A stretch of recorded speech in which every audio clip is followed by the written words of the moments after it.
네, 어서 오세요. 우리가 아는 강대국 제국주의 아닌 국가가 없을 것 같아요. 그죠?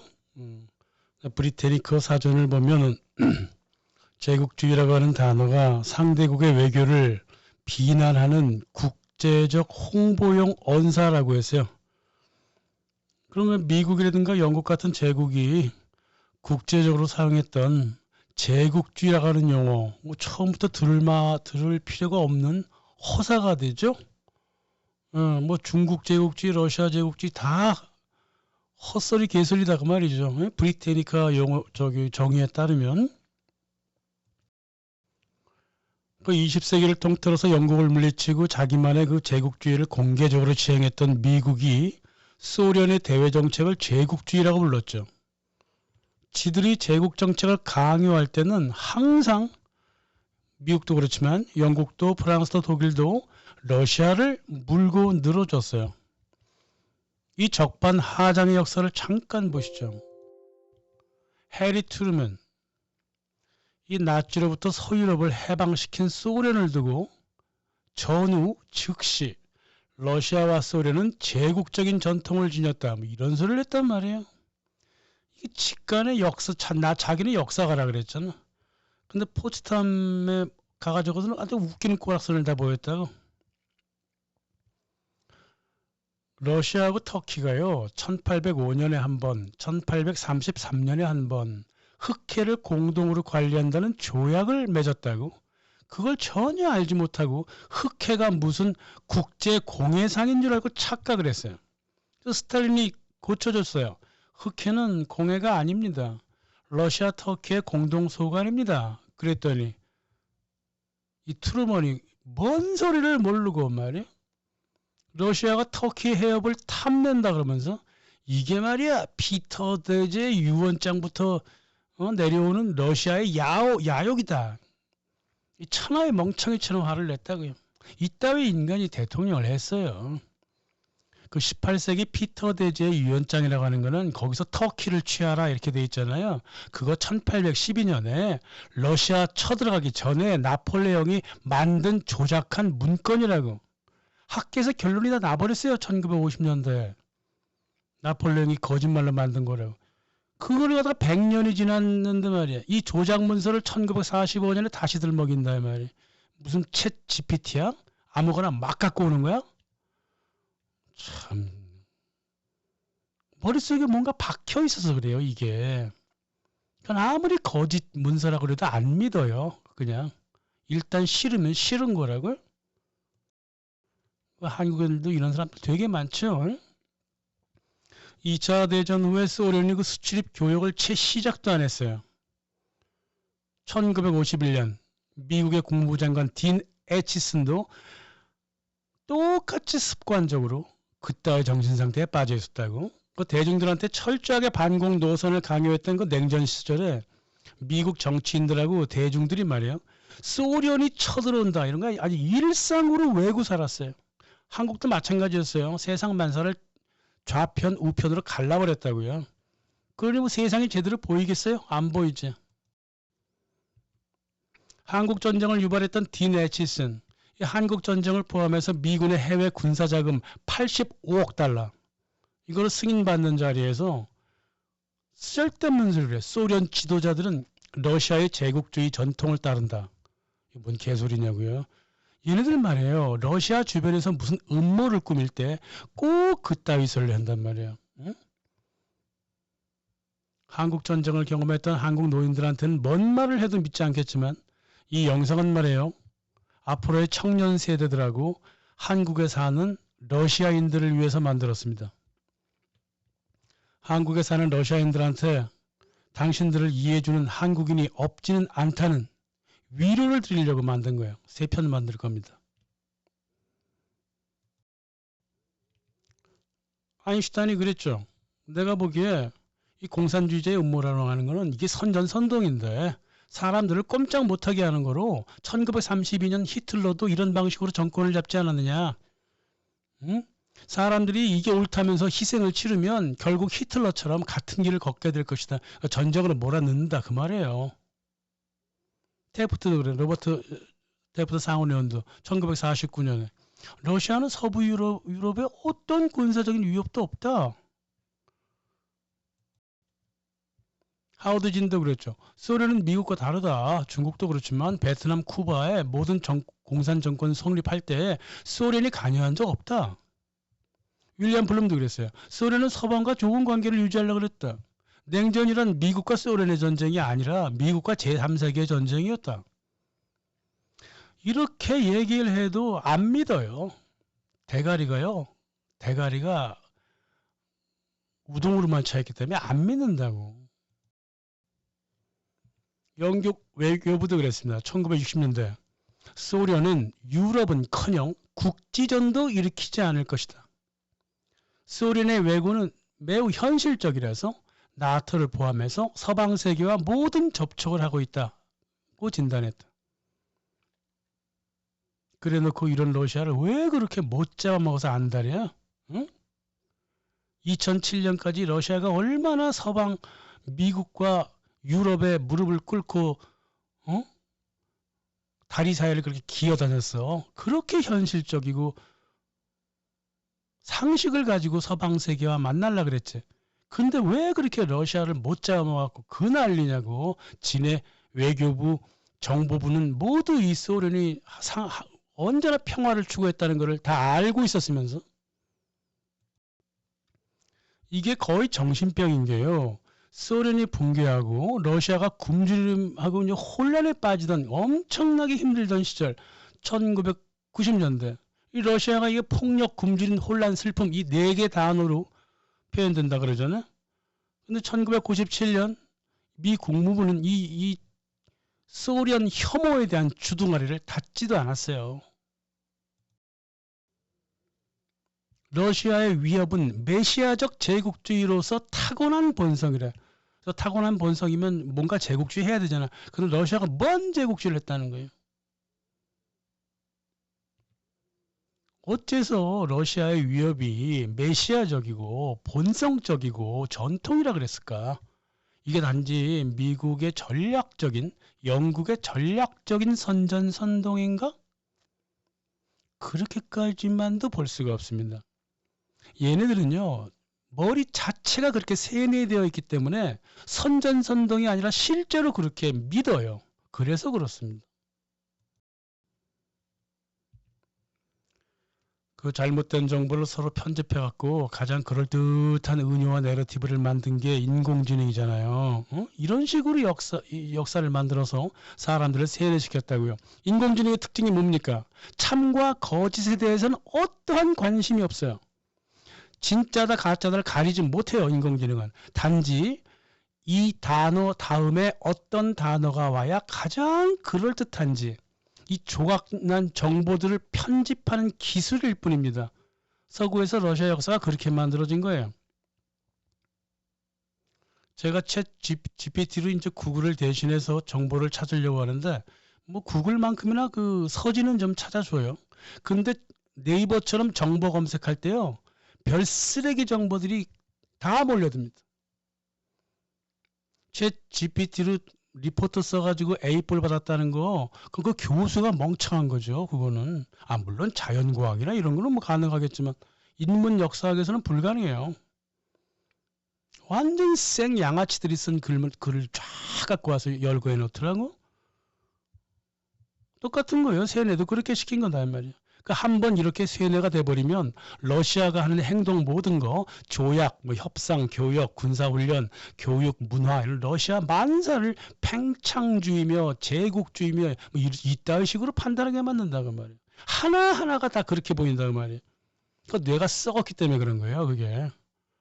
그래서 러시아 가만히 있는 러시아 아주 가난했던 러시아도 그 눈앞에 두고도 제국주의, 팽창주의 이따위 단어를 던질 정도로 머리가 썩어버렸다고요. 이 서구의 정치인들이 세뇌를 500년 동안 받았기 때문에 그래. 이게 쉽게 넘어갈 문제가 아니에요. 서구 세계가요. 러시아 역사를 왜곡한 게 정확하게 550년 전부터예요. 로마 제국이 붕괴하면서부터 러시아 왜곡을 시작했습니다. 로마 제국 서부, 지금으로서는 이제 유럽이라 그러죠. 유럽 땅. 특히 이탈리아 쪽으로 게르만족이 왕창 몰려들잖아요. 그 로마 제국 안쪽으로 쫙쫙 들어가요. 로마 군인으로. 하도 이 제국이 엉망진창이 되니까 컨스탄틴 1세가 324년부터 컨스탄티노플 동쪽으로, 그 당시 비잔티움이라고 불렀죠. 그쪽으로 수도를 옮기기 시작하죠. 그 종교적인 필요도 있어갖고 기독교도 국교를 만들었습니다. 결국은 476년에 로마 제국 서부를 완전히 버려버리고 콘스탄티노플로 정착을 해버렸죠. 그래서 이 정착할 그 초기부터요, 324년부터 콘스탄티노플을 신 예루살렘이라고 불렀어요. 381년에 콘스탄틴 죽고 나서는 신 로마라고도 불렀습니다. 뭐 그럴 수밖에 없죠. 예. 왜냐면 서유럽 로마 제국이 붕괴해버렸으니까 그럴 수밖에 없잖아요. 생각해 보자고요. 일본 놈들이 총칼 들고 조선에 들어와서 난장을 피우는데 이걸 견딜 힘이 없어, 정부가. 그럼 어떻게 해요? 훗날을 위해서라도 아관 파천을 하든가 정부를 다른 곳으로 옮겨야 되잖아요. 컨스탄틴 정부도 그렇게 했던 거예요. 수도를 동쪽으로 옮기고 서부 로마 제국을 버린 거예요. 나중에 유스티니아누스가 이제 서로마 제국 다시 찾겠다고 쳐들어가죠. 하지만 실패했죠. 이탈리아하고 뭐 프랑스 남부, 동남부 정도만 이렇게 차지를 하고, 그리고 또 다시 잃어버렸어요. 게르만 사람들이 계속 쳐들어왔기 때문에.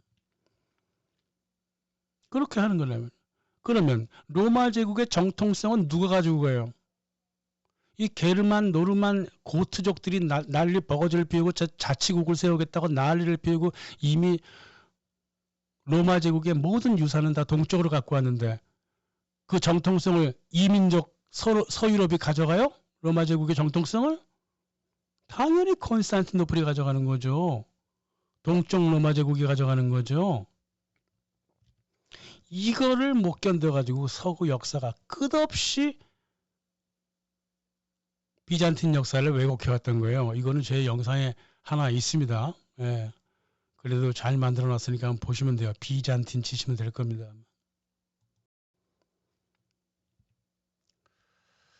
종교가 당시로서는 공식적인 정치의 전부였던 시절이었어요. 그 시절이요. 서로마 제국 멸망 후에 정통성 문제는 말이에요. 기독교를 중심으로 말할 수밖에 없어요. 그렇습니다. 원래 중세가 원래 그래요. 그래서 기독교의 정통성은 콘스탄티노플에 정확하게 가 있었어요. 그래서 비잔티움은 로마 제국의 적자고요. 서유럽은 로마 제국과 아무런 관계가 없습니다. 이 사실을 모두 알고 있었어요. 하물며 게르만족 속들도 알고 있었다고요. 비잔티움 국민들은 자기들을 로마인이라고 불렀고 서로마 제국의 이민족들은 자기들을 그렇게 안 불렀어요. 비잔틴 사람들은 아직 채 도망치지 않은 로마의 주교청을 그 도망을 좀 치지 왜 안 칠까? 그래서 그냥 라틴 교회라고 불렀습니다. 혹은 프랭크 교회라고 불렀어요. 러시아 쪽에서는 게르만 교회라고 불렀습니다. 어느 누구 하나도 로마 제국의 교회라고 불리지 않았다고요. 반면 당연하지만 비잔틴 국민들은 자신들의 교회를 로마 제국의 교회라고 불렀다고요. 오르독스라고 하는 게 바로 그거예요. 내가 원류다 그 말입니다. 예. 그래서 로마 제국의 기독교는요. 비잔틴에 있었고요. 이탈리아 로마라고 하는 도시에 위치한 로마의 그 라틴 주교청은 라틴 기독교 혹은 프랭크족의 기독교 혹은 게르만족의 기독교였다면 이 차명한 역사를 갖다가 바보가 아니라면 금방 이해할 사실을 서구는 끝없이 역사를 속이려고 노력했다고 말이에요. 게르만 국가들이 로마법을 받아들였다는데 그런 이유가 있다고? 뭘 받아들여? 게르만 유럽이 어떻게 로마법을 언제 어떻게 받아들이는데? 유스티아누스가 동로마 법률을 로마법의 기초에서 만들었잖아요. 그래갖고 서구로 갖다 줬잖아요. 6세기에. 그것도 못 받아들여갖고 1000년이 지난 16세기에 나와서야 로마법을 연구한 게 서유럽 사람들이에요. 받아들이긴 뭘 받아들여?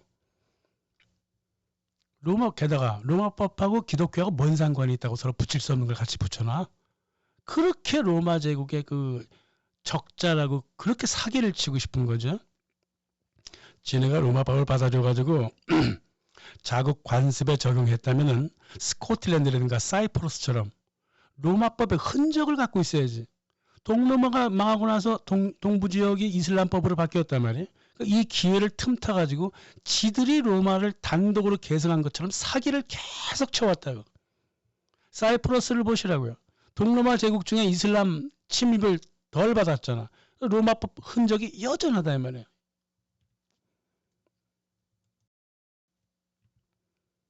서유럽의 라틴 교회는 말이에요. 5세기부터 베드로가 사도들의 대표라고 아포스톨 C라 그러면서 자기네가 최고라고 주장을 해왔어요. 로마 제국에 5교회가 있잖아요. 로마, 컨스탄티노플, 예루살렘, 안티오크, 알렉산드리아. 이거 서로서로 동등하다고요. 위치가. 누가 위계 질서가 있는 게 아니에요. 그리고 교회 일치의 원칙을 벗어나지도 않았고, 다시 말하면 기독교의 종교 수도가 5개가 있었다고요. 이 원칙을 로마 교회가 시시때때로 어긴다고. 나머지 4개 수도를 인정 안 하고 자기 혼자 수도다 이 말이지. 이게 주먹이나 쓰던 게르만족들이 로마 교회를 그렇게 변질시킨 거예요. 게다가 이제 7세기부터 로마 제국의 극동부터 서서히 이슬람화되고 있었잖아. 요거를 멀리서 지켜봤지. 응? 이 라틴주 교청이 로마 교회가 제국주의를 내세우면서 교회 최고의 주권이 로마에 있다는 헛소리를 다시 했다 이 말이에요. 제 영상 보시면 아시겠지만 로마 교황청은 처음부터 깡패였어요. 지금은 그에 비하면 천사죠. 지 혼자 난리쳤다 이 말이에요. 800년 12월 25일 예수 탄생일로 알려진 날, 솔직히 역사 서적을 우리가 좀 신뢰가 안 가는데, 이 800년부터 이게 25일이 크리스마스인지 크리스마스였던 것을 갖다가 샤를마뉴 그 대관식으로 놨는지 확신할 수는 없습니다. 아무튼 로마 주교 레오 3세, 다른 사람들은 교황청이라고 부르죠. 전혀 교황 아닙니다. 주교 레오 3세 단독으로, 총대주교라고 그러지, 단독으로 프랑크족의 왕 샤를마뉴를 로마 제국을 잇는 로마 황제라고 등극을 시켜버렸어. 이거 완전 미친 거 아니야. 이런 깡패가 세상에 어디 있어. 그럴 권리가 어디 있어. 응? 로마 총대주교한테 그런 권리가 어딨냐고요. 철저한 불법이지. 회사로 치면 같은 동료가 5명 있는데 한 놈이 말이야, 자기 회사와 다른 회사와 서로 계약을 맺어버려. 대기업과 계약을 맺었어. 지가 뭔데 로마 제국 황제를 승인하고 말고 하고 있어. 이게 교회의 분열을 크게 자극을 해버렸습니다. 라틴주 교청이 로마 황제든 게르만 황제든 이걸 인정해준다고 해서 황제가 되는 것도 아니었고요. 로마 교회 인정 마음에 영 안 들었지, 샤를마뉴는. 그리고 비잔티온에 편지를 보내가지고 2가지를 요구하죠. 황제를 인정해 주십시오. 2번째, 비잔틴의 이렌느 여왕제와 결혼하겠습니다.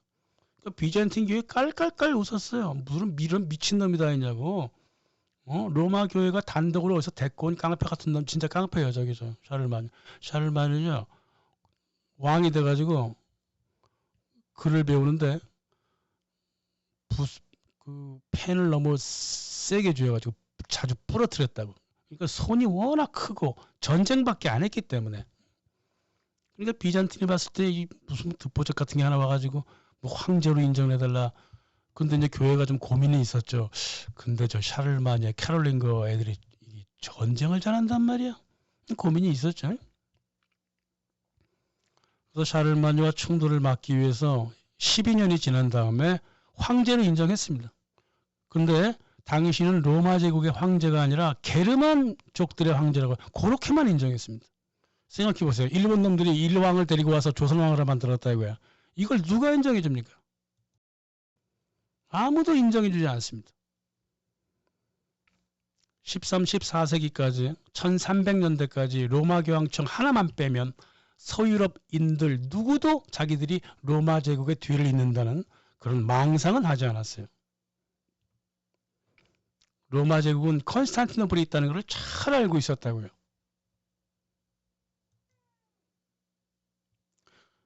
그 비잔틴이 망하던 날 컨스탄틴 팔레올로고스 11세가 우리는 로마인이다. 그걸 잊지 말라. 나는 로마인으로 죽는다 그랬죠. 이 로마 제국이 멸망하니까 1512년 독일인들이 모여갖고 신성 로마 제국이라는 걸 단어를 따갖고 와요.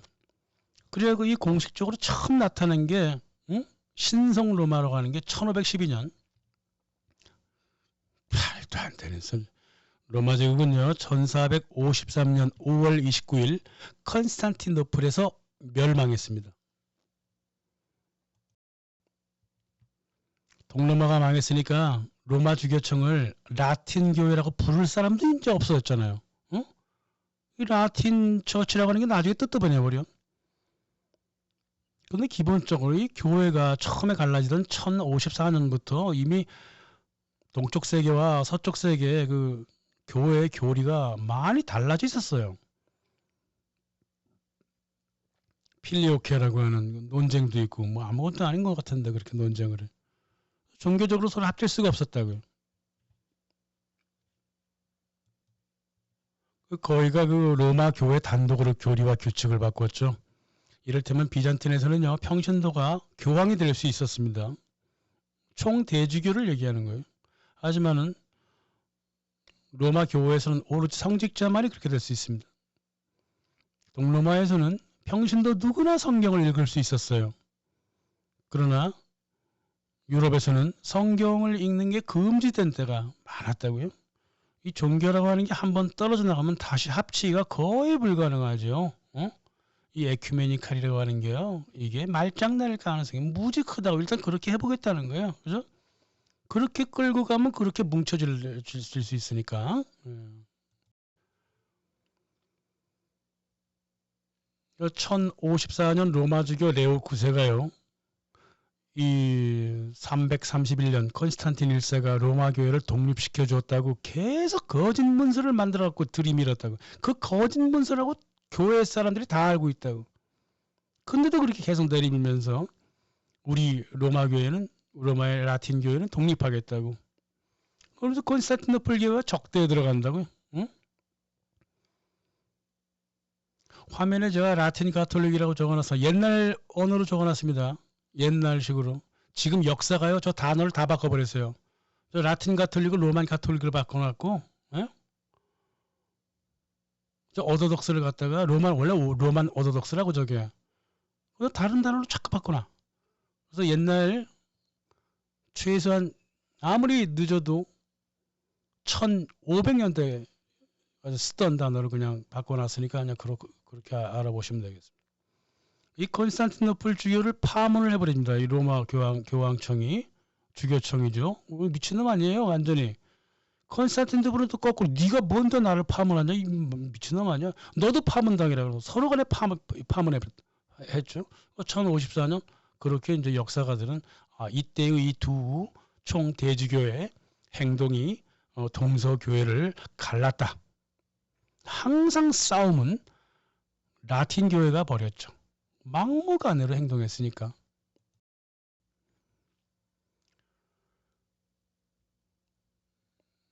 그 수백 년을 지속했던 그 로마 주교청의 이 뻔뻔한 깡패 짓에 대하여 12세기에 와서 동방교회 그 니세타스 추기경 이런 편지를 보내죠. 친애하는 형제여, 우리 5총 대교주청 중에서 로마 교회가 먼저 생겼고 교회 통합위원회에 가장 영예로운 자리에 있다는 것을 부인하지는 않겠습니다. 허나 로마의 교회는 왕가를 세운 것처럼 제멋대로 우리로부터 떨어져 나갔습니다. 교회가 뭐 무슨 왕가냐? 우리와 조율도 없이 만든 무지한 교리를 어떻게 우리가 받아들일 수 있는가? 동의 없이 교황이 마음껏 우리에게 위에서 벼락을 내리고 소리를 지르고 강요하면 또 더 나아가서 우리 성직자들과 교회를 판결하고 통치한다면 이게 무슨 형제이고 부모인가? 당신들이 만약 그렇게 한다면 우리는 노예가 되는 겁니다. 로마 교회는 또 아주 못되고 도도한 노예의 여주인이 됩니다. 당신들은 절대 어머니가 될 수 없습니다. 너무 점잖게 편지를 보낸 거죠. 그죠? 이 로마 교회는요. 노예의 여주인도 되지 못했습니다. 악마 그 자체였어요. 1204년 제4차 십자군을 보내갖고 컨스탄티노플을 약탈을 해버렸죠. 이거 저희 영상에 나옵니다. 로마 주교는요. 약탈을 비난했어요. 나중에. 하지만 멈추라고 한 적도 없고요. 예방도 안 했어요. 저는 의도했다고 봐요. 아무튼 로마의 그 라틴 교회, 우리가 흔히 교황청이라고 부르는 라틴 교회와 이 비잔틴은 이제 적대적인 친척 관계에서 원수 관계로 변해가는 거죠. 그럼에도 그 허황되고 쓰잘데없는 통합 협상이 두 번 있었어요. 1274년 그리고 1438년 1438년 1439년 1년 동안 피렌체 공의회를 만들어서 교회 통합 선언을 했죠. 이 모두 이 권력을 잡기 위한 로마의 그 노림수였는데 이 컨스탄티노플 이 바보들은 400년의 역사를 잊고 로마와 합쳐버렸다고 말이야. 이게 사람인 게 고쳤을 수 없잖아요. 고쳤을 수 있는 로마 주교청이 아니라고. 근데 비잔틴 교회는 이게 잘못된 선택을 해버린 거다. 비잔틴은 외부 침략에 끝없이 시달렸고 정부부터 국력을 잃어갔기 때문에 로마 주교청과 좀 연대를 통하면 뭐 지푸라기라도 잡으려고 그랬다고. 실상 이 비잔틴 국민들은요. 비잔틴 달력으로 7000년이 되는 1492년에 자기네들의 제국이 망한다고 생각했다고. 그랬기 때문에 많은 성직자들이 1439년 정교회 통합을 정교회 신앙에 대한 배신으로 보고 언젠가 불벼락을 맞을 것이다라고 생각했다 이 말이에요. 근데 결국은 1453년 불벼락을 맞죠. 그 당시 많은 그 정치가들이 그랬어요. 로마 교황청이랑 주교청이랑 타협을 하면 오스만 터키가 가만히 있겠느냐. 분명히 이 사람들이 전쟁을 일으킬 것이다. 현실적으로 봤을 때 하지 말라 그랬습니다. 게다가 신앙도 배신하니까 그러지 않느냐.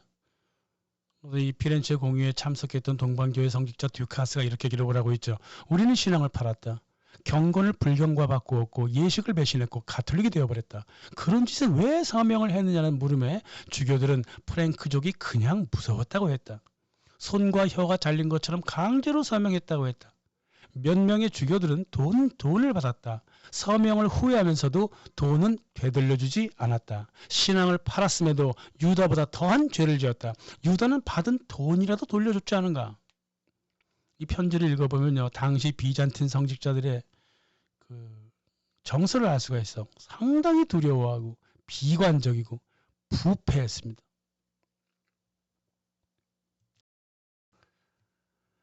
이 비잔틴의 이 쓸데없는 가톨릭 통합은요. 바보짓이었어요.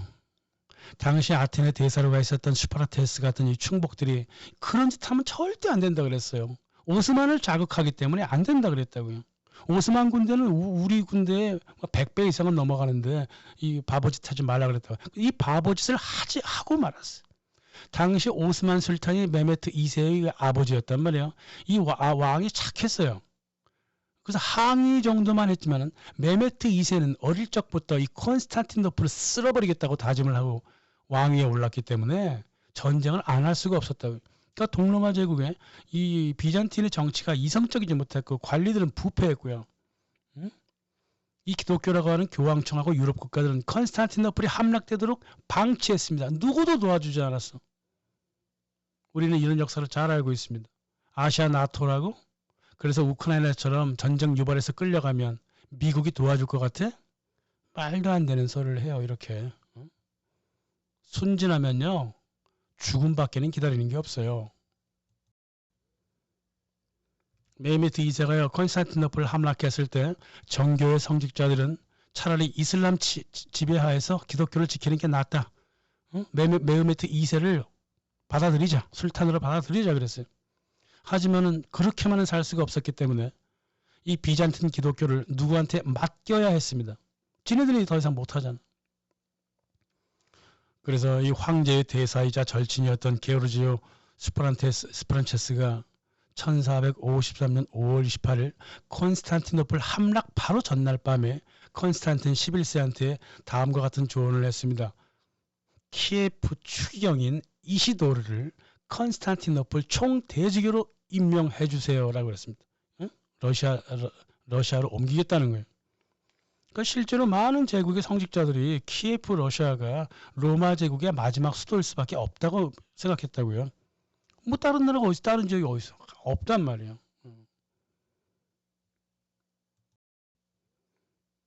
이 키예프 러시아는요, 10세기에 로마 교황청을 버리고 컨스탄티노플 교회를 선택했어요.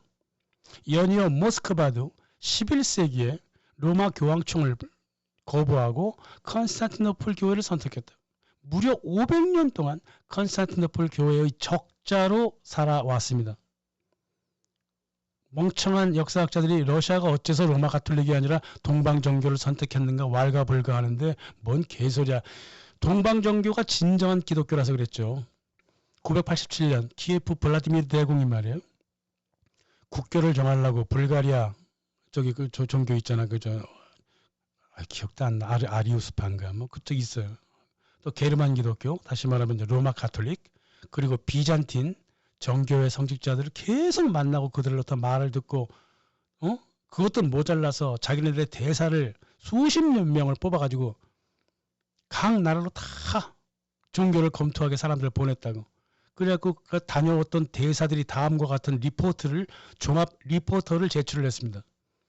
거기에 이렇게 적혀있죠. 불가리아 교인들은 행복하지 않았습니다. 마냥 슬프고 강한 악취를 풍겼습니다. 좋은 종교가 아닙니다. 이 게르만 교인들, 즉 가톨릭은 여러 의식을 버리기는 하는데 신에 대한 숭배 찬양이 없더라고요. 그 형식에 머물러 있더라 그 말이에요. 근데 그리스에 갔더니 이곳이 천당인지 지상인지 모를 정도였습니다. 지구상에서 그렇게 멋지고 아름다운 곳이 있었다니 형언할 수 없었습니다. 교인들이 정직하니 신이 인간과 함께 사는 곳이라면 바로 이곳임을 알겠습니다. 이렇게 제출했어. 그래서 블라디미르 대공이 987년에 컨스탄티노플 교회를 러시아 종교로 국교화 시킨 거다가 말이야. 1988년에. 그리고 사람들은 블라디미르 대공이 죽자 그 사람을 신 컨스탄틴이라고 이름을 붙여줬어요. 물론 수사적인 거죠. 뉴 컨스탄틴 오브 마이티 롬 이렇게 붙여줬습니다. 로마 주교청한테 러시아의 위협이 진짜 현실로 여겨진 때는요. 1453년 5월 19일 컨스탄티노플 함락 때부터였어요. 로마 제국이 사라져버리니까 갑자기 키예프 동방정교회가 확 떠버리잖아. 실제 로마 제국의 맏아들이다 그 말이야. 근데 그래서 이 키예프 러시아는 제대로 된 국가도 아니란 말이야. 무슨 맏아들이야. 게다가 러시아 사람들은 그 키예프 러시아 사람들은 1439년 로마 가톨릭하고 비잔틴 교회가 서로 통합한 거 그걸 완전 배신이라고 봤기 때문에 비잔틴을 정치적으로 좋아하지 않았다고 저 배신자들이라 그랬기 때문에 로마 교회가 뭘 신경 쓸 게 뭐가 있어. 러시아는 러시아의 길을 가고 있었어요. 하지만 역사는 러시아를 계속 비잔틴의 맏아들이더라고 밀어붙였다고요. 자기네가 원했던 게 아니라고요. 러시아는. 콘스탄틴 11세의 조카가 소피아 팔라이로기나가 있죠. 응? 이 여자가 나라가 멸망하고 나서 로마로 도망을 쳤어요. 그래서 거기서 교황청의 보호를 받으면서 가톨릭 교육을 받았죠. 그래서 교황청이 이제 가톨릭 왕자들을 주선을 해가지고 일을 꾸밀라 그랬죠. 근데 모두 거부했어요. 가톨릭 왕자들하고는 결혼하지 않겠다. 그래서 모스크바로 건너가서 1472년 루리크 왕조의 모스크바 대공 이반 3세랑 결혼합니다. 난리 난 거예요, 이거 지금. 로마 교황청에 봤을 때는. 그리고 옥새를 당연히 비잔틴 옥새를 사용을 했죠. 이때 옛날보다 100배는 더 키예프 러시아를 증오하기 시작했습니다. 로마 교황청이. 따라서 서구 전체 러시아 혐오 문화는요. 정확하게 찍는다면 1472년 비잔틴의 공주와 로마 제국 기독교의 유일한 500년 계승자 모스크바 대공 이반 3세가 결혼하는 그 해 1472년부터 보는 것이 옳습니다.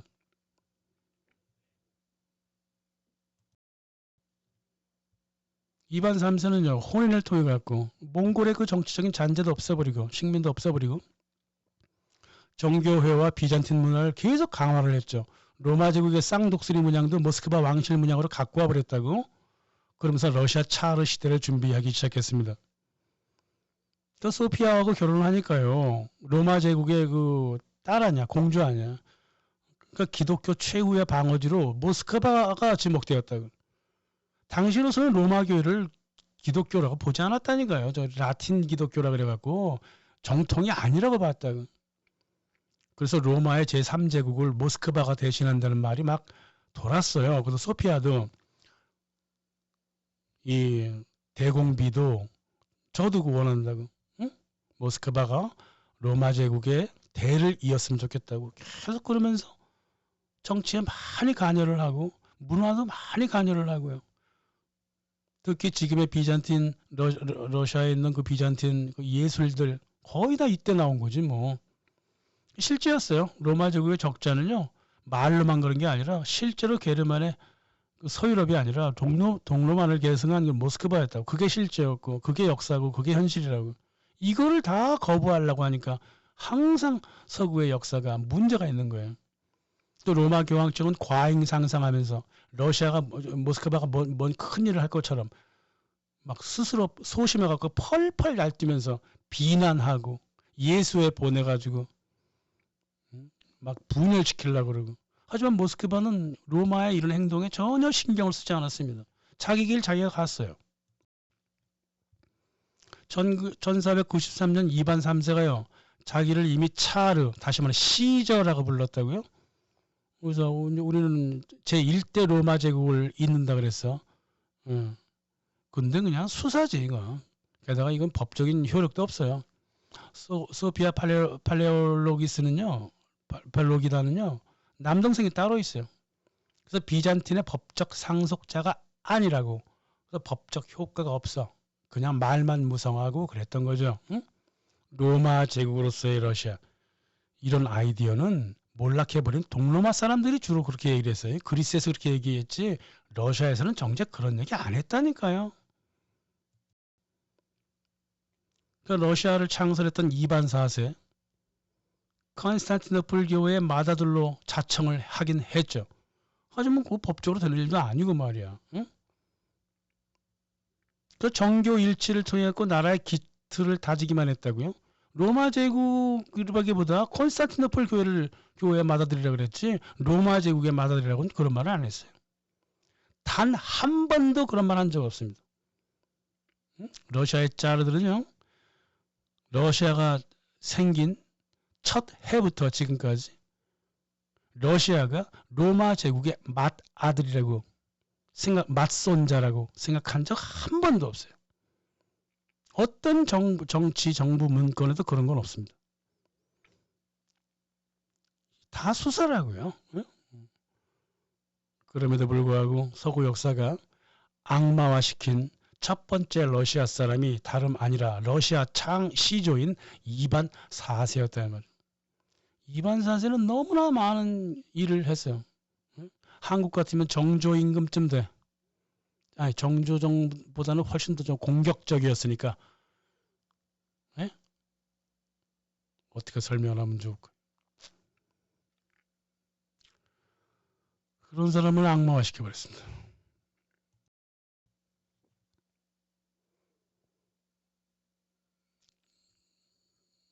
러시아의 그 당시 문제에 대한 여러 학자들의 의견을 종합해 볼까요? 간단합니다. 일부러 제가 서지도 많이 올려놨어요. 제가 다 본 것들. 로마 교황청의 우려와 달리 러시아는 비잔틴 교회를 가톨릭과 야합한 배신자로 보고 있었다. 러시아의 제3로마론은 정치와 관계없었고 오히려 이단으로 취급받았다. 따라서 종교적 담론에 머물렀다. 오스만을 자극하지 않기 위하여 제3로마라고 하는 단어는 아예 쓰지도 않았다. 외교선상에서. 그러고 있는 사이 1596년 교황청은 우크라이나 정교회와 벨로루시 정교회를 자기 편으로 끌어들이고 말았다. 하는 짓거리가 미국과 똑같다 이 말이에요. 예?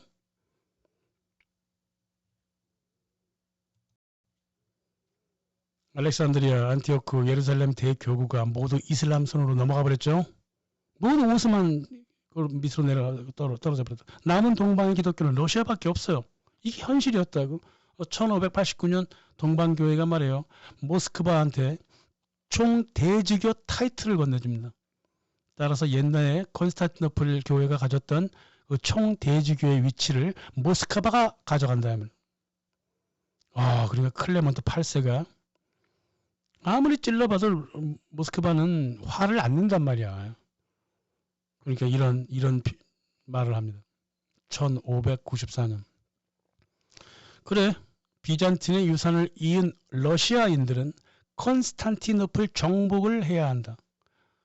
하기 싫다면 최소한 콘스탄티노플을 정복하려는 기독교인들을 도와야 한다. 그러면서 전쟁을 부추겼다고요? 그러니까 게르만교회 맞죠? 그냥 폭력이나 쓰며 살던 놈들이에요. 왜 갑자기 콘스탄티노플을 정복해야 한다고 말하는 거야? 그럴 생각 추도 없단 말이에요, 러시아는. 지네가 안 쳐들어가면 자기가 쳐들어가겠다는 거예요. 이래놓고 러시아를 악마화시켰어요. 응?